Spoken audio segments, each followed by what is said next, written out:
ધોરણ 11 સાયન્સ રસાયણ વિજ્ઞાન પ્રકરણ નંબર 5 અને એના લેક્ચર નંબર 3ની અંદર આજે આપણે ઉષ્મીય ઉર્જા, આંતરાણવીય બળો વિરુદ્ધ ઉષ્મીય ઉર્જા, વાયુમય અવસ્થા, એની સામાન્ય લાક્ષણિકતાઓ અને વાયુના નિયમ વિશે વાત કરીએ. એ પહેલાં વાયુમય અવસ્થા માટે થઈ અને આપણે લાસ્ટ લેક્ચરમાં એની અંદરના 3 આકર્ષણ બળની વાત કરી હતી, જેને આપણે વિક્ષેપણ બળ અથવા લંડન બળ, દ્વિધ્રુવીય અને દ્વિધ્રુવીય પ્રેરિત દ્વિધ્રુવીય આકર્ષણ બળથી સમજ્યા હતા. ઘણી બધી વખત એમાં હાઇડ્રોજન બંધ જોવા મળે છે, જે તમે ટેક્સ્ટબુકમાંથી વાંચી લેજો.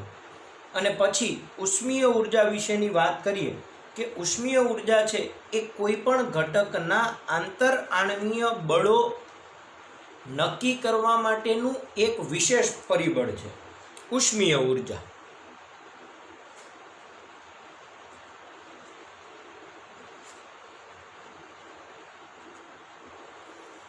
કે કોઈ પણ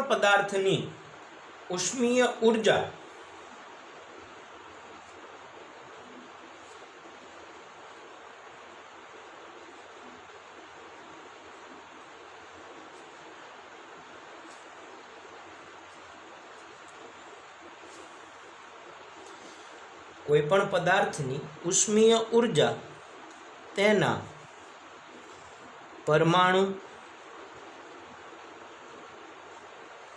કે અણુની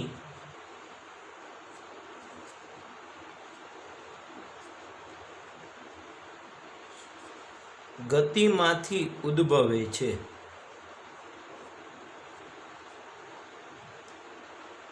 અને તે પદાર્થના તાપમાનના સમપ્રમાણમાં હોય છે.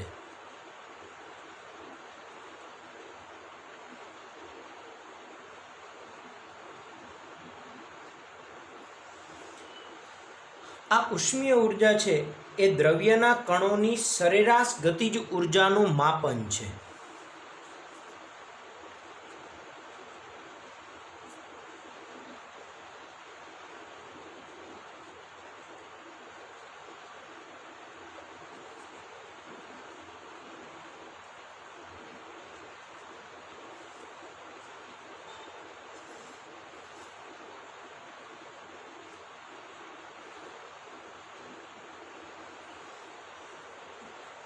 ઉષ્મીય ઉર્જા એ દ્રવ્યના કણોની સરેરાશ ગતિજ ઉર્જાનું માપન છે અને તે કણોનું હેરફેર માટે જવાબદાર પરિબળ છે. તે કણોની હેરફેર માટે જવાબદાર છે.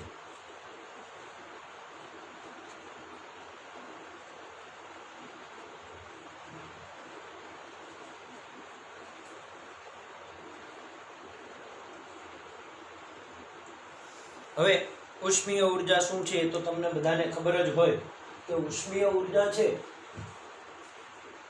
એ કણોની હેરફેર માટે જવાબદાર પરિબળ છે. આપણે સમજીએ, માનો કે કોઈ એક બંધ પાત્ર લીધું છે આપણે, અને આ બંધ પાત્રની અંદર માનો કે એવું વિચારીએ કે કેપિટલ T1 તાપમાન છે અને H2O ગેસ છે, પાણીની બાષ્પના અણુ આની અંદર રહેલા છે.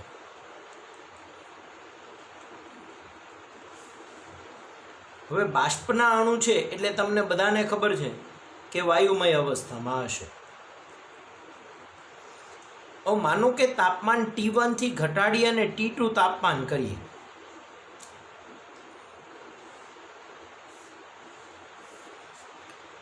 તો અહીંયા T1 તાપમાને પાણીની બાષ્પના જે અણુ હશે એ સ્થાયી નહીં હોય, એ આખા પાત્રમાં સતત ગતિ કરતા હશે. એની ગતિજ ઉર્જા આ T1 તાપમાનની સાપેક્ષે હશે. માનો કે આપણે કોઈ તાપમાનના મૂલ્યથી સમજીએ કે 90 સેલ્સિયસ તાપમાન છે અને 90 સેલ્સિયસે આ પાણીની બાષ્પના અણુ એની અંદર છે, તો આ પાણીની બાષ્પના અણુ અહીંયા મોશન કરતા હશે, મૂવમેન્ટ કરતા હશે, ગતિ કરતા હશે, જે એના 90 સેલ્સિયસ તાપમાનની સાપેક્ષે છે. પણ માનો કે આપણે એનું તાપમાન ઘટાડીને 60 સેલ્સિયસ કરી નાખીએ, તો પાણીની બાષ્પના અણુ આ 60°C તાપમાને સ્થાયી તો નહીં જ હોય, એ થોડી ઘણી ગતિ તો કરતા જ હશે, પણ ગતિજ ઉર્જામાં ફેરફાર હશે. કે અહીંયા 90°C તાપમાને જે કાંઈ ગતિજ ઉર્જા હશે એની કમ્પેરમાં 60°C તાપમાને ગતિજ ઉર્જા ઘણી બધી ઓછી હશે. 60°C તાપમાને ગતિજ ઉર્જા ઘણી બધી ઓછી હશે, એટલે કે આના કરતાં એની ગતિજ ઉર્જા ઓછી હશે. એટલે આપણે એવું કહી શકીએ કે કોઈ પણ પદાર્થની ઉષ્મીય ઉર્જા તેના તાપમાનના સમપ્રમાણમાં હોય છે. તાપમાન વધારે તો ઉષ્મીય ઉર્જા વધારે, તાપમાન ઓછું તો ઉષ્મીય ઉર્જા ઓછી. હવે અહીંયા ઉષ્મીય ઉર્જા વધારે થઈ તો સાપેક્ષમાં આકર્ષણ બળ છે એ ઓછું થશે. એની કમ્પેરમાં અહીંયા વાત કરીએ તો ઉષ્મીય ઉર્જા ઓછી છે, તો આકર્ષણ બળ છે એ વધારે થશે. અને આપણને ખબર છે કે ધીમે ધીમે તાપમાન ઘટાડતા જઈએ એટલે એની ગતિજ ઉર્જા ઘટતી જાય. ગતિજ ઉર્જા ઘટતી જાય એટલે ઘટકો એકબીજા સાથે જોડાતા જાય, કારણ કે ગતિજ ઉર્જા ઘટે ને આકર્ષણ બળ વધે. આકર્ષણ બળ વધ્યું એટલે ઘટકો એકબીજા સાથે જોડાઈ ગયા, અને એ જ રીતે એ વાયુમાંથી ધીમે ધીમે પ્રવાહી અવસ્થામાં આવશે. પણ પ્રવાહી અવસ્થામાં આવવા માટે માત્ર ને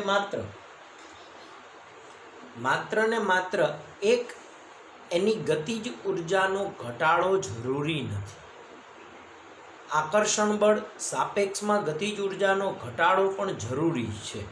આકર્ષણ બળ વધારે થાય તો એ પ્રવાહીમાં આવી જાય એવું ન હોય. એને પ્રવાહીમાં આવવા માટે, કોઈ પણ વાયુને પ્રવાહીમાં આવવા માટે એની અમુક ગતિજ ઉર્જાથી ગતિજ ઉર્જા વધારે ન હોવી જોઈએ, તો જ એ વાયુ છે એ પ્રવાહી અવસ્થામાં આવી શકે છે. એના વિશે એના પછીનો જે ટોપિક આપ્યો છે કે આંતર આણ્વીય બળો વિરુદ્ધ ઉષ્મીય પારસ્પરિક ક્રિયા, એની વાત કરીએ.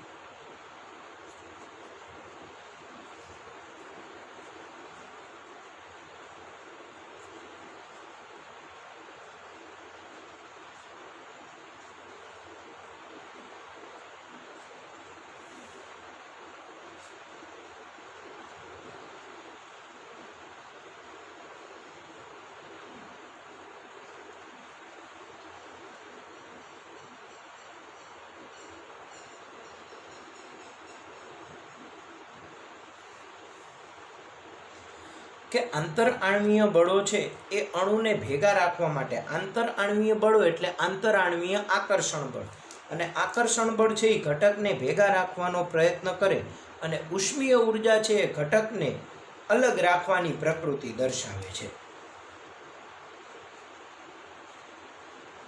કે આંતર આણ્વીય બળો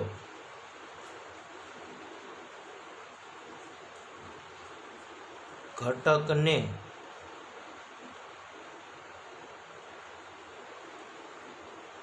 ભેગા રાખવાનો પ્રયત્ન કરે છે,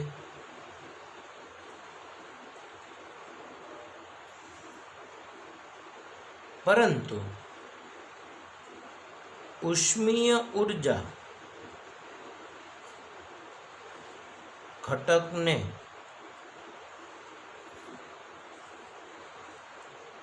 અલગ રાખવાની વૃત્તિ દર્શાવે છે. આંતરાણ્વીય આકર્ષણ બળ છે એ ઘટકને ભેગા કરવાની પ્રકૃતિ દર્શાવશે. કે આ બે અણુ વચ્ચે આકર્ષણ બળ હોય તો એ એકબીજાને ભેગું રાખવાનો પ્રયત્ન કરે, પણ ઉષ્મીય ઉર્જા છે એ એકબીજાને છૂટું પાડવાનો પ્રયત્ન કરશે. દ્રવ્યની ત્રણેય અવસ્થા એ આંતર આણ્વીય આકર્ષણ બળ અને ઉષ્મીય ઉર્જાના સંતુલનનું પરિણામ છે.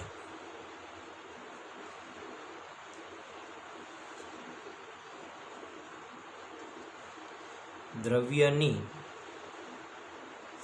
ત્રણેય અવસ્થા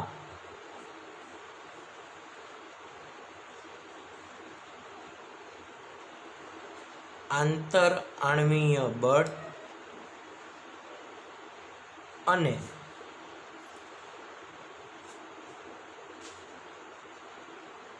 ઉષ્મીય ઉર્જાના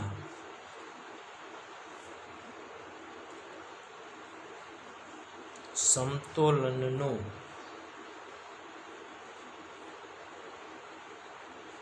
પરિણામ છે. જ્યારે આણ્વીય પારસ્પરિક ક્રિયા નબળી હોય એટલે કે આંતરઆણ્વીય આકર્ષણ બળ ઓછું હોય ત્યારે ઉષ્મીય ઉર્જામાં ઘટાડો કરી તાપમાનમાં ઘટાડો કરી ઉષ્મીય ઉર્જામાં ઘટાડો ન કરવામાં આવે તો અણુ એકબીજા સાથે વળગી રહી એટલે કે આકર્ષાય અને પ્રવાહી અવસ્થા કે ઘન અવસ્થા બનાવતા નથી. કે આપણે એવું કહીએ ત્યારે વાયુઓમાં આંતરઆણ્વીય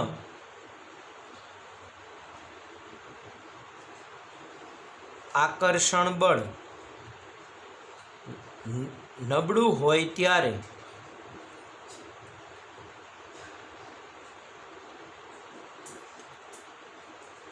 જો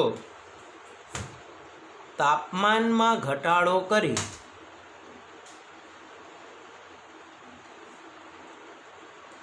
ઉષ્મીય ઉર્જા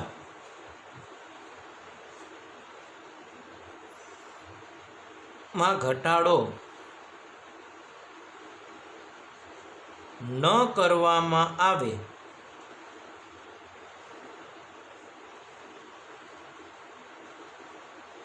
તો દ્રવ્ય પ્રવાહી કે ઘન બનતા નથી.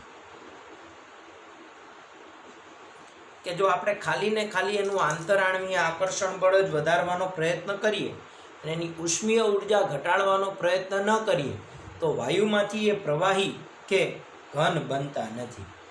આથી માત્ર વાયુનું સંકોચન કરવાથી અણુ નજીક આવે, આંતરઆણ્વીય આકર્ષણ બળ મહત્તમ બને, પણ પ્રવાહીકરણ થતું નથી.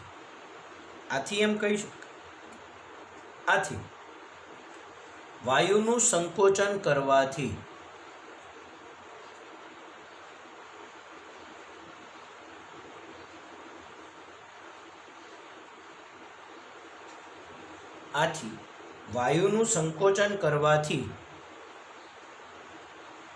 અણુ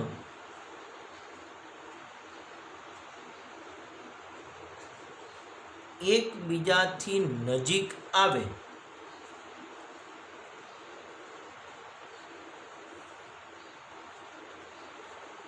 આકર્ષણ બળ વધે છતાં પણ પ્રવાહીકરણ થતું નથી.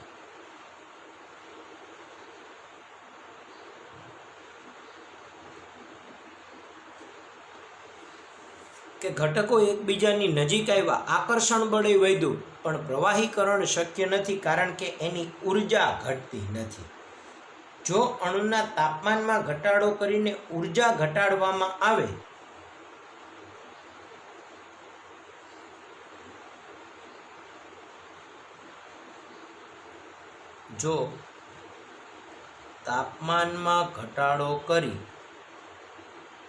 ઉષ્મીય ઉર્જા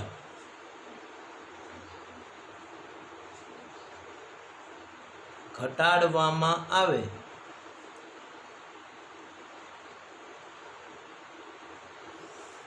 તો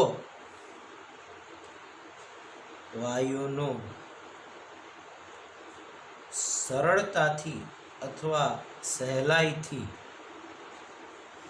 પ્રવાહીકરણ થાય છે.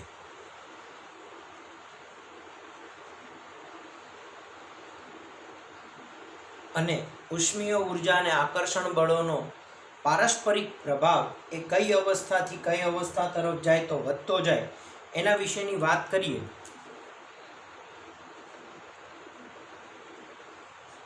તો વાયુથી પ્રવાહી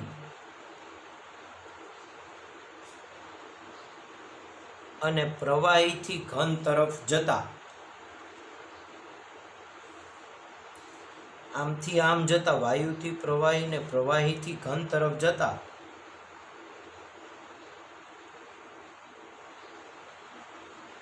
આંતરઆણ્વીય પારસ્પરિક ક્રિયાનો પ્રભાવ વધે છે. એટલે કે આકર્ષણ બળ વધે છે. વાયુમાંથી પ્રવાહી ને પ્રવાહીમાંથી ઘન તરફ જતા પારસ્પરિક પ્રક્રિયાનો પ્રભાવ વધે છે. એટલે કે એનું આકર્ષણ બળ છે એ વધે છે. પણ એના બદલે ઘનથી પ્રવાહી ને પ્રવાહીથી વાયુ તરફ આવીએ તો ઉષ્મીય ઉર્જાનો પ્રભાવ વધતો જાય છે. એનાથી ઊંધું વિચારીએ કે ઘનથી પ્રવાહી અને પ્રવાહીથી વાયુ તરફ આવીએ, ઘનથી પ્રવાહી અને પ્રવાહીથી વાયુ તરફ જો આમ આવવામાં આવે તો ઉષ્મીય ઉર્જાનો પ્રભાવ વધે છે. એટલે કે ઉષ્મીય ઉર્જા વધે છે. કે ઘન કરતાં પ્રવાહીમાં ઉર્જા વધારે હોય ને પ્રવાહી કરતાં વાયુમાં ઉર્જા વધારે હોય. દ્રવ્યની આ ત્રણેય વિશે વાત આપણે ક્યાંક ને ક્યાંક આ બંને વચ્ચે વાયુ અને પ્રવાહીમાં આંતરઆણ્વીય આકર્ષણ બળ અને ઉષ્મીય ઉર્જા આ બંને ટોપિકની વાત આ બે અવસ્થા માટે વાયુ અને પ્રવાહી માટે આપણે અહીંયા ભણીશું અને ઘન અવસ્થા માટે ધોરણ 12માં ભણીશું. હવે આજે આપણે શરૂઆત કરીએ વાયુમય અવસ્થા, દ્રવ્યની અવસ્થા. એમાંની સૌથી પહેલી ભણવાની શરૂઆત કરીએ વાયુમય અવસ્થા.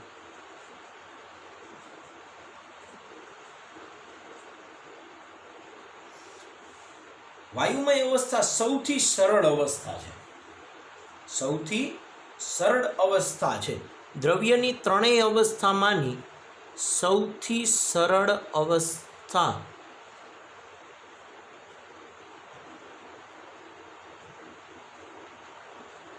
છે.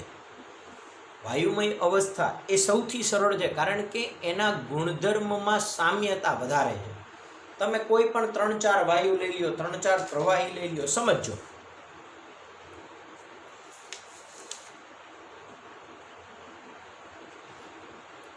વાયુ,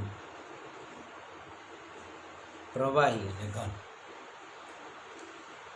આપણે 3 ઉદાહરણથી સમજીએ. માનો કે N2 ગેસ, H2O ગેસ અને O2 ગેસ આ ત્રણેય વાયુ છે. પછી ત્રણેયના પ્રવાહી લઈએ. N2 લિક્વિડ, H2O લિક્વિડ અને O2 લિક્વિડ અને ત્રણેયના ઘન લઈએ. N2 સોલિડ, H2O સોલિડ અને O2 સોલિડ.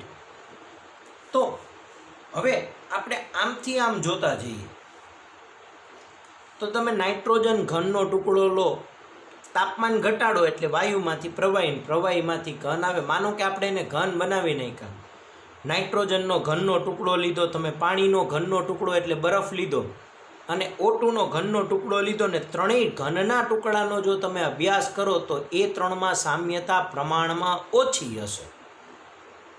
કારણ કે આ બે વચ્ચે મોટો ફેરફાર હશે, આ બે વચ્ચે મોટો ફેરફાર હશે તો અહીંયા સામ્યતા ઓછી હશે. પણ એના બદલે જો તમે ત્રણેયના પ્રવાહી લ્યો, નાઇટ્રોજન, પાણી અને O2, તો પ્રવાહીમાં સામ્યતા વધારે જોવા મળશે.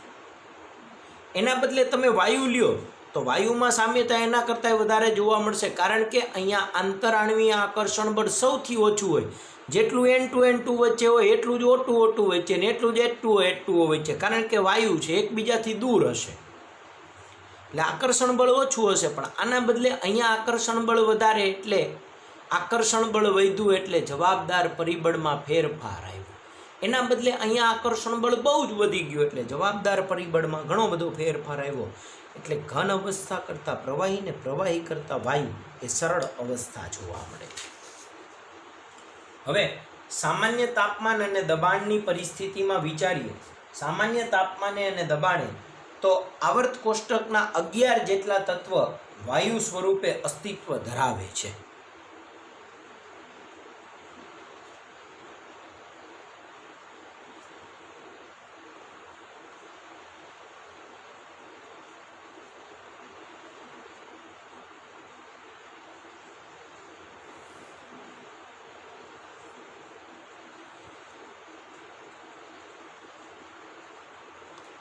સામાન્ય તાપમાને અને દબાણે આવર્ત કોષ્ટકના 11 તત્વો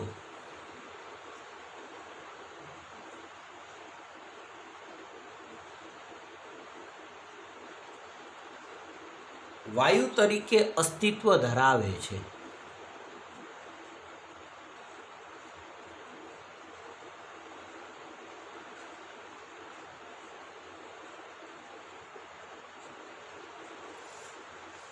જેમાં સમૂહ 1 નું એક તત્વ હાઇડ્રોજન,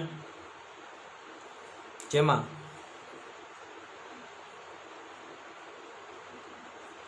સમૂહ પહેલું જ તત્વ હાઇડ્રોજન, પછી સમૂહ 15, 16, 17 અને 18 હાઇડ્રોજન અને પહેલા આવર્તનું 18મા સમૂહનું તત્વ હિલિયમ, બીજી આડી લાઇનમાં નાઇટ્રોજન, ઓક્સિજન, ફ્લોરિન અને નિયોન, પછી આવર્ત 3માં ક્લોરિન, આર્ગોન, ક્રિપ્ટોન, ઝેનોન અને રેડોન. ટૂંકમાં જોવા જઈએ તો હાઇડ્રોજન, હિલિયમ, નાઇટ્રોજન આ H2 સ્વરૂપે અસ્તિત્વ ધરાવતો હોય. હિલિયમ એકલો હોય, નાઇટ્રોજન દ્વિપરમાણુક N2, ઓક્સિજન દ્વિપરમાણુક O2, ફ્લોરિન દ્વિપરમાણુક F2, નિયોન એકલો હોય.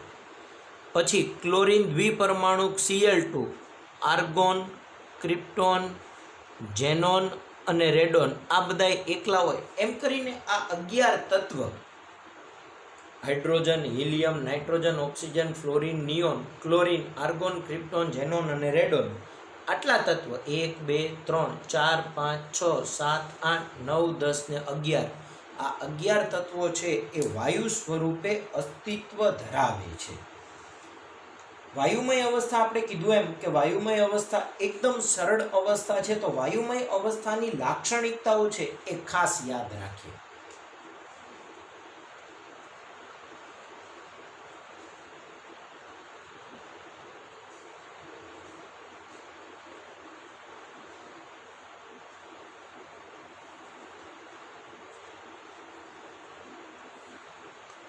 વાયુમય અવસ્થાની લાક્ષણિકતાઓ, આ લાક્ષણિકતાઓ તમને 2 માર્કના ક્વેશ્ચન સ્વરૂપે પૂછાઈ શકે એમ છે. તો આ લાક્ષણિકતાઓને ખાસ તૈયાર કરીએ કે વાયુમય અવસ્થાની લાક્ષણિકતા. તો સૌથી પહેલું તો વાયુઓ ખૂબ જ સંકોચનશીલ હોય છે, એટલે કે સંકોચનીય હોય છે.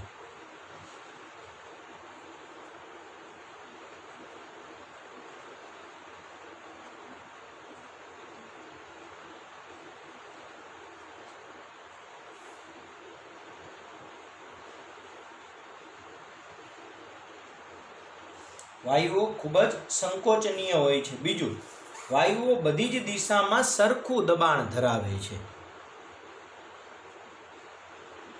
વાયુઓ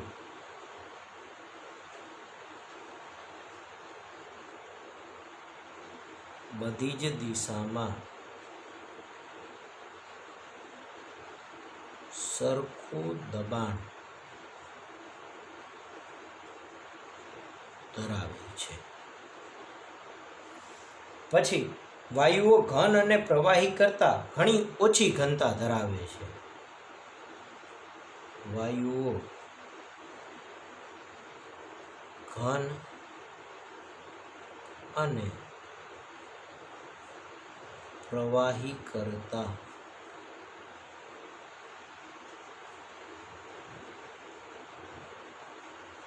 ઘણી ઓછી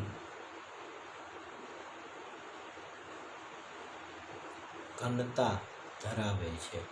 એટલે કે ઘન અને પ્રવાહીમાં ઘનતા વધારે હોય, કારણ કે એકમ કદમાં અણુનું દળ વધારે હોય. ઘનતા એટલે દળના છેદમાં કદ.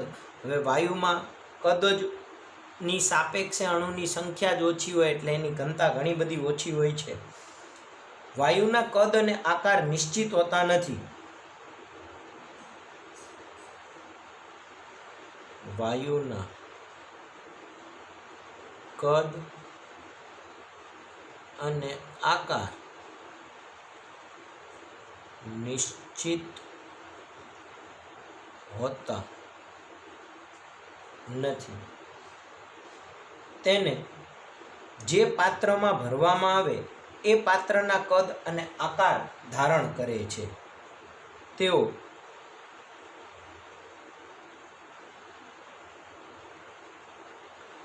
ભરવામાં આવતા પાત્રના કદ અને આકાર ધારણ કરે છે. વાયુઓ એકબીજામાં કોઈ પણ જાતની યાંત્રિક મદદ વગર એક સરખી રીતે ને બધા જ પ્રમાણમાં સંપૂર્ણપણે મિશ્ર થાય છે. વાયુઓ એકબીજામાં કોઈ પણ જાતની યાંત્રિક મદદ વગર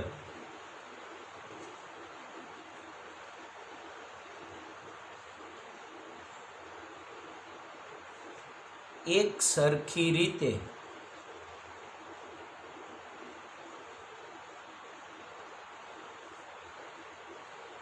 અને બધા જ પ્રમાણમાં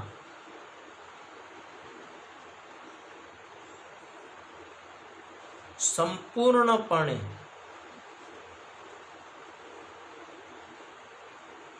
મિશ્ર થાય છે.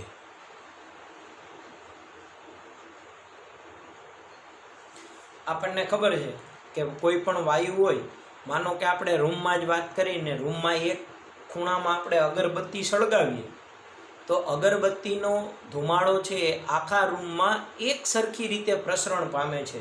ત્યારે એને કોઈ જાતની યાંત્રિક મદદની જરૂર હોતી નથી. હા, પ્રવાહીમાં એવું દરેક વખતે થાય એમ જરૂરી નથી. પાણી લઈને એમાં છાશ નાખો તો ભળી જાય, પણ પાણી લઈને એમાં તેલ નાખો તો ન ભળે. બે પ્રવાહી જ છે. પણ વાયુમાં એવું ન થાય. કોઈ પણ બે વાયુ લ્યો તો એકબીજામાં કોઈ પણ જાતની યાંત્રિક મદદ વગર એક સરખી રીતે ને બધા જ પ્રમાણમાં સંપૂર્ણપણે મિશ્ર થઈ જાય. કે તમે વધારે લીધું હોય તોય ભલે ને ઓછું લીધું હોય તોય ભલે, એક સરખી રીતે મિશ્ર થાય. વાયુને કદ અને આકાર હોતો નથી, એ તો આપણને ખબર જ છે.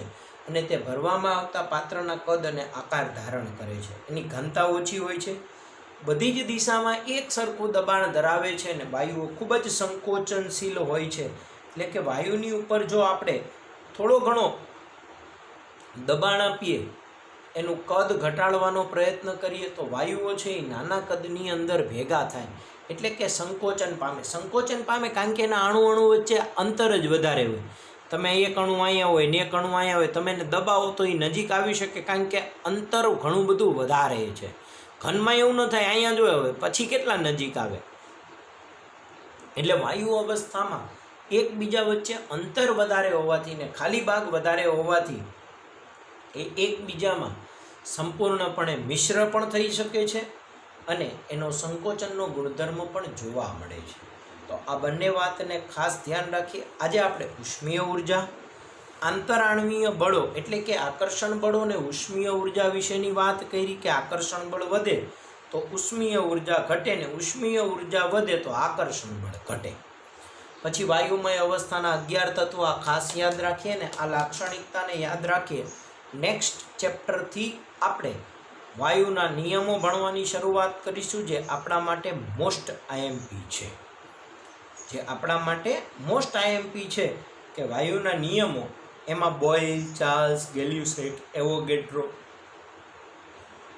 આ બધા જ નિયમોની વાત મેં તમને લાસ્ટ લેક્ચરમાં કરી હતી. બીટી, ચાપી, ગેવી, યાદ આવે એવું કાંઈ? આ બસ એ નિયમો વિશે વાત આપણે નેક્સ્ટ લેક્ચરમાં કરીશું.